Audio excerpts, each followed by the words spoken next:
Welcome students to the Affinity Tutorials, Sector 45 Chandigarh. Our WhatsApp number is 6284722609. The today's class is for class 8. And we are going to read chapter 1 of CBSE book. The topic क्या है? Is rational number. Topic is what? Rational number. अपन ने पहले already introduction आपको class 7 में एक बार rational number का बता चुके हैं हम, है ना?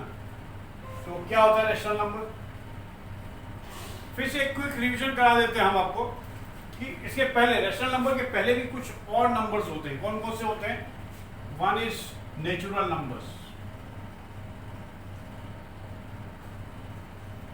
NO is the short form of number. क्या होते हैं natural numbers? 1, 2, 3, 4 and so on, and it is designated by N. Designated मतलब क्या होता है? इसको अपन N से दर्शाते हैं, दिखाते हैं. जब N लिखते हैं मीन्स अ नेचुरल नंबर. दूसरा क्या हो गया? इसके बाद अपन ने पढ़ा था क्या दूसरा? Whole number.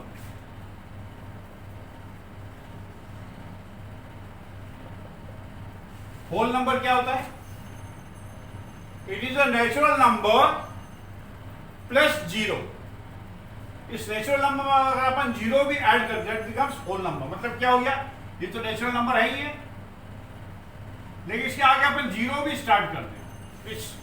इसके अंदर जीरो नहीं है बट इसके अंदर जीरो भी है. These are what? Whole numbers. इसको कैसे दिखाते हैं? Thus it is denoted by capital W. Next number आपने पढ़ा था इंटीजर्स. इंटीजर्स क्या होते हैं? Integers are the whole numbers. Whole numbers ही हैं, लेकिन they are positive and negative whole number. Whole numbers नेगेटिव नहीं होते, बट अगर अपन नंबर लाइन के ऊपर देखें तो 1, 2, 3, 4 भी होते हैं पॉजिटिव में, राइट? अगर नंबर लाइन ड्रॉ करेंगे तो क्या होगा? ये जो इसके इधर होगा 1, 2, 3, ये 1 है, ये 2, ये 3 और ऐसे बढ़ता चले जाएंगे. लेकिन इसके इधर लेफ्ट साइड में ये जीरो हो गया. जीरो के लेफ्ट साइड में क्या है? ऐसे होल नंबर्स इधर है तो इधर भी तो होल नंबर्स होते हैं. ये तो होल नंबर्स होते हैं. We say this is -1, -2, -3 and so on. So this is our we say positive integer and we say this is negative integer. तो दोनों मिलाकर के पॉजिटिव एंड नेगेटिव नंबर्स दोनों मिलाकर के जो होते हैं वी से जो होल नंबर्स हैं we say they are positive and negative whole numbers. ठीक है? क्या हो गया? जैसे इसको ऐसे नहीं लिखेंगे, ऐसे लिखेंगे, अपने लिखेंगे. क्या बीच में जीरो हो गया? 1, 2, 3 एंड सो ऑन. इधर क्या हो गया? -1, -2, -3 एंड ये ऐसे डॉटेड इस तरफ आ जाएगा. This is what? ये जो नंबर्स होते हैं this is denoted by this integers हैं. इंटीजर किस शब्द से अल्फाबेट से दिखाते हैं? This is denoted bye Z. This is denoted bye Z. इनको बोलते हैं नेगेटिव इंटीजर्स, ये होते हैं पॉजिटिव इंटीजर्स. ये सब आपने पहले ऑलरेडी पढ़ रखा है अच्छा डिटेल के अंदर सब कुछ, है ना? अब इसके बाद जो क्लास 7 में आपको इंट्रोड्यूस कर दिया था रैशनल नंबर्स. क्या होते हैं रैशनल नंबर? रैशनल नंबर क्या होते हैं? इसको आज ही हम आज पढ़ेंगे. फिर से क्या होता है रैशनल नंबर्स? इसकी डेफिनेशंस याद है आपको? नहीं है तो अब मैं लिख रहा हूं, अब आप लिखिए. क्या है? What is rational number? A number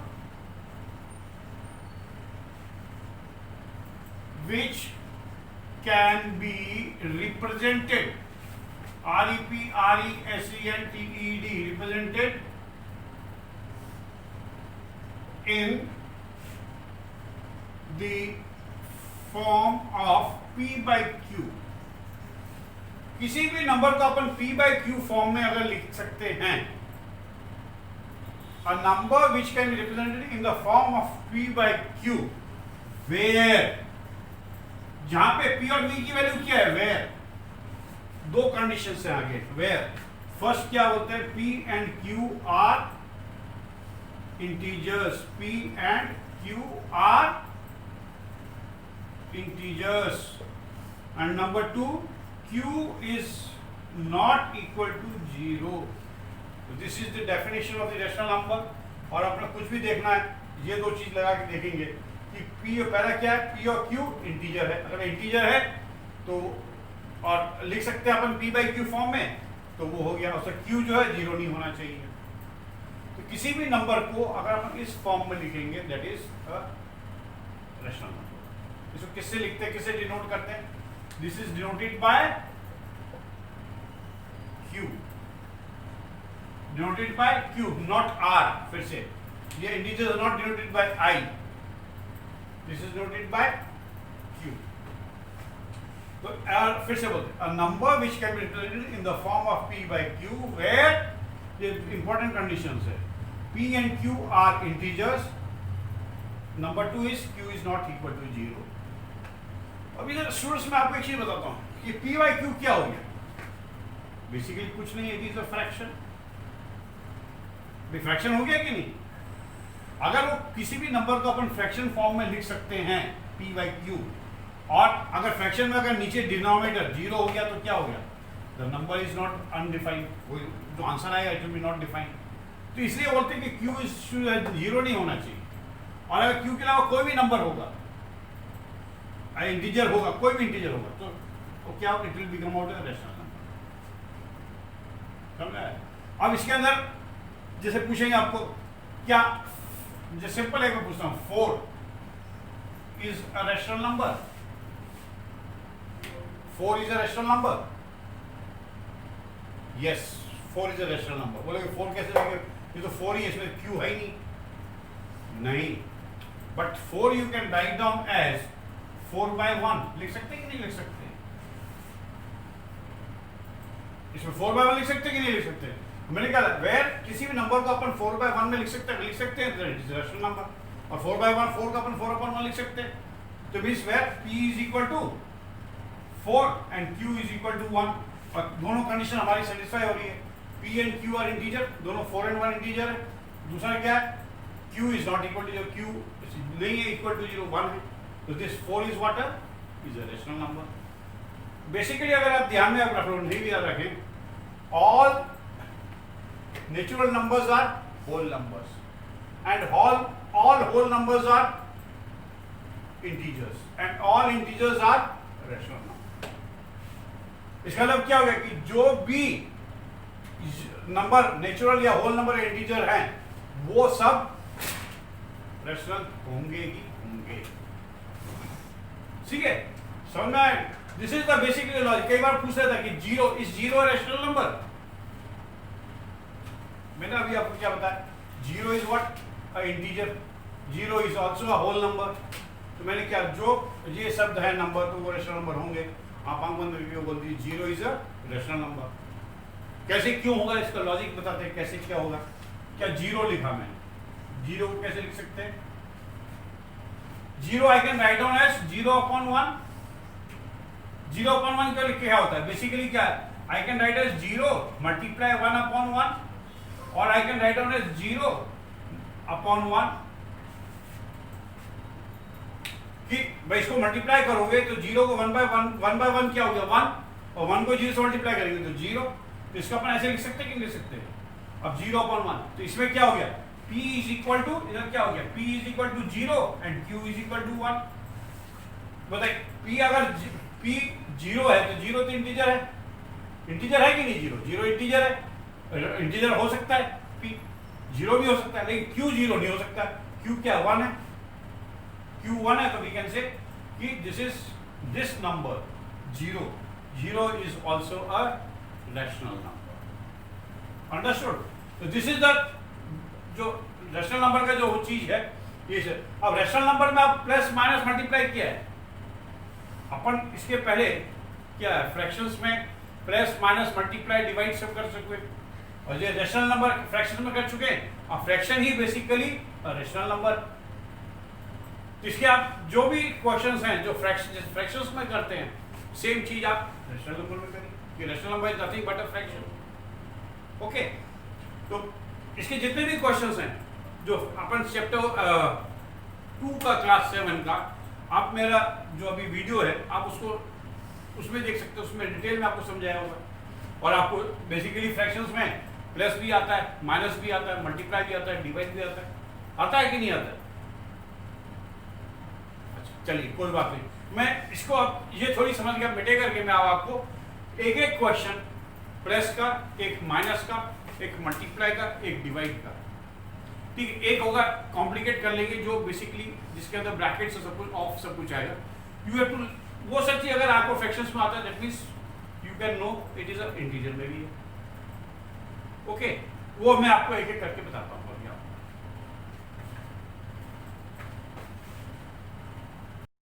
Yes students, now I have written your 5 questions on the board.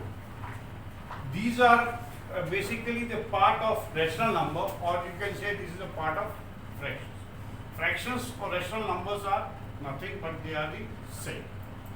तो ये जो क्वेश्चंस मैंने लिए हैं बेसिकली क्लास 7 के लेवल के क्वेश्चंस हैं ये जो क्लास 8 में भी आपको आएंगे और आपको आना चाहिए और प्रैक्टिकल लाइफ में भी ये सब चीज़ आपको आनी चाहिए कि फ्रैक्शंस को कैसे प्रेस करना है। जैसे ऑर्डिनरी अपन नेचुरल नंबर्स या इंटीजर्स को प्रेस करते हैं या वैसा नहीं है, इसमें थोड़ा सा चेंज क्या है वो चीज़ आपको मालूम नहीं है, लेकिन नहीं भी मालूम है स्टूडेंट्स को जिनको नहीं मालूम है या भूल गए हैं तो उनको फिर से अपन रिवाइज कर देंगे और उनको मालूम करेंगे। तो फर्स्ट सबसे पहले हम लोग करेंगे plus. What is this plus? मैं फ्रैक्शंस बोल रहा हूँ इसमें because they are purely fractions but fractions are all this fractions are what a rational number. Okay तो ये जो first question is of addition plus क्या है 9/24 plus 7/12 plus 11/16. How you will solve this problem? Basically इसमें क्या जब plus होता है हम लोग डिनोमिनेटर का एलसीएम लेते हैं। डिनोमिनेटर क्या है 24, 12 and 16। 24, 12 and 16 इसका क्या लेते हैं एलसीएम निकालना है। मैं फिर से अभी आप क्लास 8 में आ गए हैं, try to solve maximum things on verbally. Class 4 से आप फैक्टर्स निकाल रहे हैं, एलसीएम निकाल रहे हैं, एचसीएफ निकाल रहे हैं, तो अभी क्लास 8 में अब आपको एलसीएम फैक्टर्स को बच्चे जैसा नहीं निकालने का है। देखते के साथ में आपको मालूम हो जाना चाहिए इसका क्या एलसीएम होगा। पहले जो अपन निकालते हैं ट्रेडिशनल मेथड से वैसे निकालते हैं। इसको कैसे निकालेंगे? इसको 2 से जाएगा, दोनों 2 से किया 2 12 2 6 2 8 जा 16 एलसीएम निकाल रहे हैं हम लोग, एचसीएफ नहीं। अगेन फिर क्या 2 से किया 2 6 जा 12 2 3 जा 6 2 4 जा 8 फिर किससे निकाला 2 से किया 3 आ गया 3 आ गया 3 का 3 रहेगा और एक 2 2 जा ये हो गया। इसको फिर 2 से निकाल दिया 3 आ गया 3 आ गया 1 आ गया। इसको फिर 3 से किया 1 1 1। These are all the prime factors of basically 24, 12 and 16 को निकाले कॉमन फैक्टर्स आएंगे। ये 2 जो है तीनों का कॉमन फैक्टर है, ये 2 भी तीनों का कॉमन फैक्टर है, लेकिन इसके अंदर बेसिकली अब अगर एचसीएफ निकालना होगा तो दिस इज योर एचसीएफ, और हमको एचसीएफ निकालना नहीं है, छोड़ दीजिए, हमको एचसीएफ निकालना है। तो एलसीएम के लिए जब तक ये नीचे बनवा नहीं आता तब तक अपन लिख लेते हैं what will be the LCM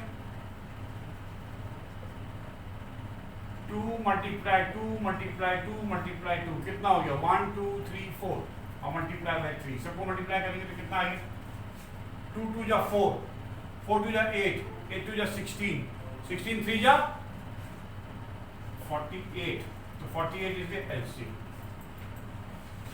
इसको मैंने आपको बताया ये टाइम लगेगा, टाइम हमको बचाना है एग्जाम में, तो इसको आपको ये सब करने की भी जरूरत नहीं पड़ती है। मैं आपको एक शॉर्टकट मेथड बताता हूँ कैसे। So what is the biggest number इसमें 24 12 एंड 16 में 24 इज द बिगेस्ट नंबर। 24 देखिए 12 के टेबल में 24 आता है। और इसका मतलब है कि 24 और 12 को जो 24 का जो भी मल्टीपल लेंगे that will become a multiple of 12 also, है ना। तो इसलिए जो बिगेस्ट नंबर है उसको आप देखिए 16 और 24 का क्या है, 16 की टेबल में 24 आएगा नहीं आएगा, तो फर्स्ट मल्टीपल 24 में नहीं आता, तो सेकंड मल्टीपल ऑफ 24 लीजिए। सेकंड मल्टीपल ऑफ 24 इज 2 से मल्टीप्लाई करेंगे दिस बिकम्स 48। 24 को 2 से मल्टीप्लाई किया कितना है 48। और 48 देखिए 12 के टेबल में भी आता है, 12 4 जा 48, और 16 के टेबल में भी 48 आता है, 16 3 जा 48। इसका मतलब इसका सेकंड